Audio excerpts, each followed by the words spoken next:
మరోవైపు అనకాపల్లి జిల్లా చోడవరంలో కూటమి ఎంపీ అభ్యర్థి సీఎం రమేష్, అంటే ఆయన సీఎం రమేష్ అంటే ఇప్పుడు అందరికీ తెలిసిందే బీజేపీ సీనియర్ నేతగా పిలువబడుతున్నారు అనివార్యంగా. మరి ఆయన బీజేపీ సీనియర్ నేత లేకపోతే టీడీపీ సీనియర్ నేత అందరికీ తెలిసిన విషయమే. ఎంపీ అభ్యర్థి సీఎం రమేష్ దౌర్జన్యానికి దిగారు.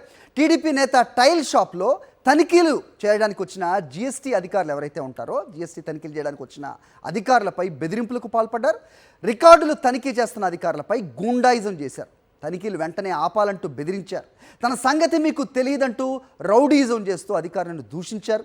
అలాగే డిఆర్ఐ అధికారుల నుంచి ఫైళ్లు లాక్కుని దౌర్జన్యం చేశారు. పోలీసులు సర్ది చెప్పినా వినకుండా రమేష్తో పాటు టీడీపీ కార్యకర్తలు వీరంగం సృష్టించారు. విధి నిర్వహణకు అడ్డు రావద్దని చెప్పినా సీఎం రమేష్ రౌడీయిజం చేయటంపై ప్రజలంతా ఆగ్రహం వ్యక్తం చేస్తున్నారు. ఒక్క ఫోన్ కాల్తో దాదాపు 50 నుంచి 100 మంది వరకు అక్కడికి వచ్చి మూకుమ్మడిగా అధికారులపై దౌర్జన్యానికి దిగిన విజువల్స్ కూడా మనం చూడొచ్చు. మరి దీన్ని ఎలాంటి రాజకీయం అనాలి, చేస్తున్న రౌడీయిజాన్ని ఏమని పిలవాలి? మా కరెస్పాండెంట్ నాయుడిని అడిగి తెలుసుకుందాం. గో టు నాయుడు, ఒక్కసారి ఆ స్పాట్ చూద్దాం. సీఎం రమేష్ ఎలా దౌర్జన్యం చేస్తున్నారో చూద్దాం.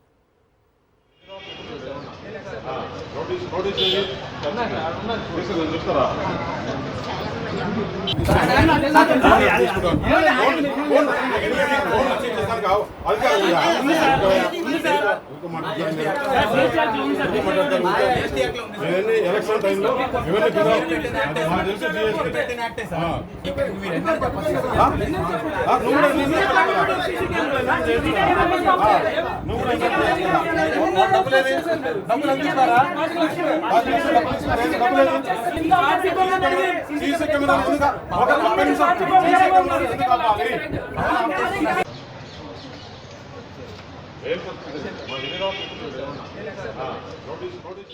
రైట్, డిఆర్ఐ అధికారుల మీద దౌర్జన్యం. సో నువ్వు అంటూ మాట్లాడటమే కాదు, ఫైళ్లు లాక్కునే ప్రయత్నం చేసిన సీఎం రమేష్ మార్క్ రాజకీయాన్ని ఏమనాలి? దీన్ని రౌడీజం అనరా? నాయుడు ఏం చెప్తారు గమనిస్తారా ప్రజలందరూ? హరి, అనకాపల్లి ఎంపీ అభ్యర్థిగా కూటమి తరపున పోటీ చేస్తున్న సీఎం రమేష్ జీఎస్టీ అధికారులపై తన రౌడీయిజాన్ని ప్రదర్శించారు. వారిని భయభ్రాంతులకు గురి చేసే విధంగా వ్యవహరించారు. తెలుగుదేశం పార్టీకి సంబంధించిన సానుభూతి పరుడు తప్పుడు ఇన్వాయిస్లతో నకిలీ జీఎస్టీతో ప్రభుత్వ ఆదాయానికి గండి కొట్టే విధంగా వ్యాపారం చేస్తున్నారనే ఫిర్యాదులు జీఎస్టీ అధికారులకు అందాయి. దీంతో నిన్న ఆయన షాపుకి చేరుకున్న జీఎస్టీ అధికారులు జీఎస్టీ రికార్డులను చూపించమని అడిగారు. దీంతో షాపు యజమాని సీఎం రమేష్కు ఫోన్ చేయడంతో సుమారు 200 మంది తెలుగుదేశం పార్టీ కార్యకర్తలతో అక్కడ చేరుకున్న సీఎం రమేష్ జీఎస్టీ అధికారులు భయభ్రాంతులకు గురి చేసే విధంగా వ్యవహరించారు. వాళ్ళని వేలు చూపి బెదిరించడమే కాకుండా ఏకవచనంతోనే మాట్లాడడం జరిగింది. తన సంగతి మీకు తెలియదు, జీఎస్టీ సోదాలు కానీ ఆపకపోతే తగిన మూల్యం చెల్లించుకోవాల్సి వస్తుందని కూడా ఆయన హెచ్చరించడం జరిగింది.